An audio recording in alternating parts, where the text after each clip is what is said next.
एक छोटा सा कमरा जिसमें एक खाट पड़ी थी और उसके ठीक सामने था माता का मंदिर। दीपक की लंबी सी लौ मंदिर को रोशन कर रही थी। आसपास का माहौल काफी स्पिरिचुअल था, लेकिन वहीं पर दूसरे कोने में था खून, ताजा खून। उसके बगल में पड़े थे दो मुर्दा चूजे। पूरा नजारा देखकर लग रहा था मानो उन चूजों की बलि दी गई हो, वो भी बस कुछ देर पहले। ये घर किसी और का नहीं बल्कि बनारस के शमशान घाट के राजा कहे जाने वाले डोम राजा का था। जब भी आप बनारस के किसी भी डोम राजा को करीब से देखेंगे तो आपको उनके शरीर पर जले होने के कई निशान भी दिखेंगे, क्योंकि डोम राजा 24 घंटे लोगों की चिताओं के बीच में ही काम करते हैं, वहीं पर रहते हैं। ये एक ऐसा काम है जो आसानी से नहीं होता। देवी माता सभी डोम राजाओं को शक्ति देती हैं उस काम के लिए जिसको कोई और हाथ तक लगाने से कतराता है। ऐसा कहा जाता है कि उनका सीधा संपर्क यमराज के साथ होता है। तो मोक्ष के मार्ग में इन लोगों को लास्ट गार्ड या फिर यूं कहिए कि गाइड के तौर पर भी माना जाता है, जो बताते हैं कि यही रास्ता है जो मोक्ष की तरफ जाता है।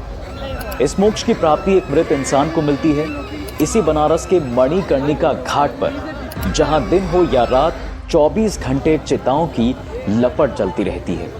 मणिकर्णिका घाट पहुंचने के लिए आपको कई गलियों से गुजरना पड़ेगा।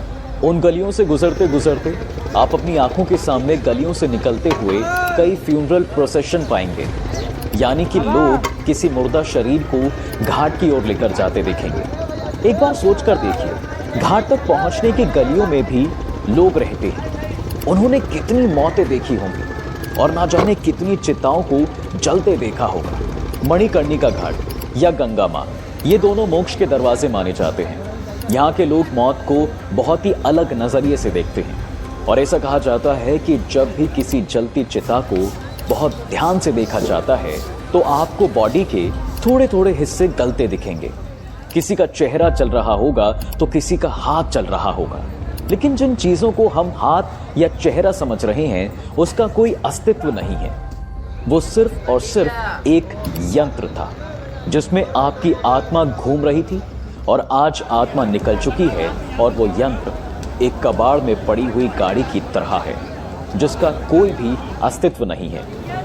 जब आप उस अग्नि में जलते हुए उस चिता को देखते हो तो आपकी आत्मा आपसे सवाल पूछती है कि तू कौन है, तेरा क्या अस्तित्व है, तूने क्या कमाया है, तू क्या बटोर रहा है और तू जाएगा तो क्या लेके जाएगा। असलियत तो ये है कि कोई कुछ भी लेके नहीं जाता, सब कुछ यहीं छोड़ कर जाते हैं।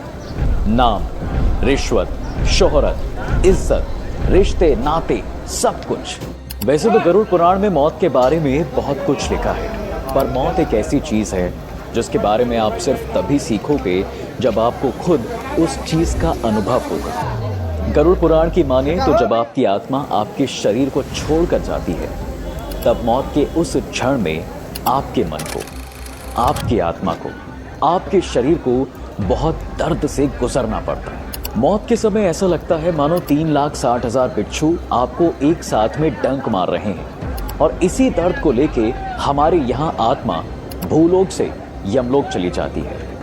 इसके बाद फिर लौटकर भूलोक से आती है और ये सिलसिला तब तक चलता रहता है जब तक हम भूलोक के बारे में सब कुछ ना सीख लें, जो आप केवल किताबों से नहीं, वीडियो से भी नहीं, लोगों से नहीं, पर सिर्फ ऊपर वाले से जानेंगे। इसलिए कहा जाता है कि जिंदगी में अच्छी चीजें करते रहो, लोगों को दुख ना पहुंचाओ, इस दुनिया में खुशियां फैलाओ और ये इच्छा दिल में रखो कि मौत के समय उस भयानक दर्द को आप सहन कर पाओगे।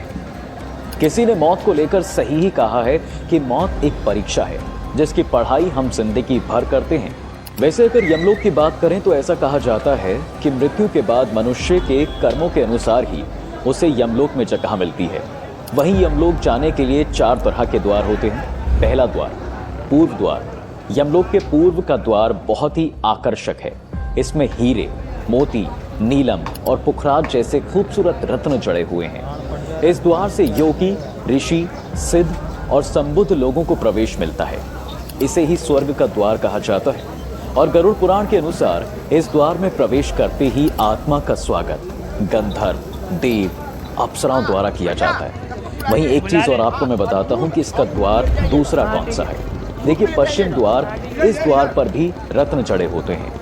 यहाँ से उन लोगों का प्रवेश होता है जिन्होंने अपने जीवन में अच्छे कर्म किए हैं, दान पुण्य किया है और हमेशा धर्म का पालन ही किया हो।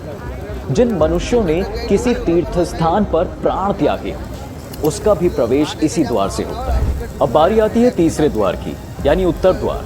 देखिए जीवन में माता पिता और गुरुजनों की सेवा करने वाले, हमेशा सच बोलने वाले, अहिंसक कर्म करने वाले, सात्विक विचारों वाले और सत्यवादी मनुष्य की आत्मा हमेशा उत्तर द्वार से ही प्रवेश करती है। इसके साथ ही इस द्वार से सिद्ध संत और मुनियों को प्रवेश मिलता है। ये द्वार अलग अलग स्वर्ण से जड़े रत्नों से सजा रहता है। इसे स्वर्ग द्वार के नाम से जाना जाता है। वहीं आखिरी द्वार है दक्षिण द्वार, जो सबसे भयानक और खतरनाक दक्षिण द्वार होता है।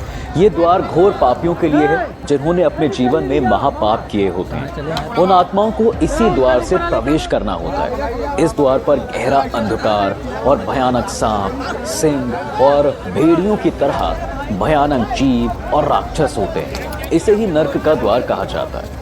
आत्मा के लिए इस द्वार से गुजरना बहुत कठिन और कष्टकारी होता है। यम नियम का पालन नहीं करने वाले इस द्वार पर 100 सालों तक कष्ट भोगते हैं। आइए अब जानते हैं कि आखिर यमलोक तक कोई आत्मा कैसे पहुंचती है।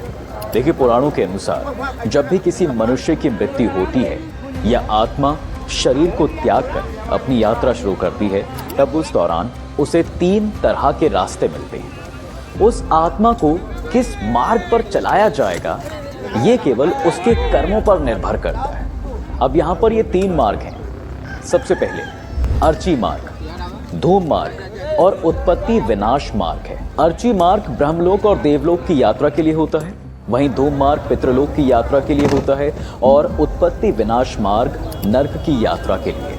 लेकिन इन सभी मार्गों से गई हुई आत्माओं को कुछ काल अलग अलग लोक में रहने के बाद दोबारा यमलोक में आना पड़ता है। इतना ही नहीं, अधिकतर आत्माओं को यहीं जन्म लेना और यहीं मरकर पुनः जन्म लेना होता है। इसके अलावा यजुर्वेद में कहा गया है कि शरीर छोड़ने के बाद जिन्होंने तप ध्यान किया है वे ब्रह्मलोक चले जाते हैं, अर्थात ब्रह्मलीन हो जाते हैं। कुछ सत्कर्म करने वाले मनुष्य स्वर्गलोक चले जाते हैं, स्वर्ग अर्थात वे देव बन जाते हैं। और राक्षसी कर्म करने वाले कुछ प्रतियोनि में अनंत काल तक भटकते रहते हैं या कुछ दोबारा से धरती पर जन्म ले लेते हैं। और हाँ, जन्म लेने वालों में भी ये जरूरी नहीं है कि वो मनुष्य योनि में ही जन्म लें और अंत में आत्मा सहस्त्र दिन तक यात्रा करने के पश्चात 18वें दिन यमपुरी पहुंचती है। ज्ञानी से ज्ञानी, आस्तिक से आस्तिक, नास्तिक से नास्तिक और बुद्धिमान से बुद्धिमान व्यक्ति को भी नर्क का सामना करना पड़ सकता है, क्योंकि ज्ञान और विचारों से ये तय नहीं होता कि आप कैसे हैं। किसी भी धर्म, देवता और पितरों का अपमान करने वाले, तामसिक भोजन करने वाले पापी क्रोधी व्यक्तियों को नर्क में भेजा जाता है। किसी भी पापी इंसान को पहले धरती पर तो नर्क झेलना पड़ता है, फिर मरने के बाद भी उसके पापों के अनुसार उसे यमलोक में अलग अलग जगह कुछ समय बिताना पड़ता है। इसलिए कहा जाता है कि किसी का बुरा नहीं करना चाहिए। वहीं गरुड़ पुराण में बताया गया है कि जिन आत्माओं को स्वर्ग में स्थान मिलता है उन्हें यमराज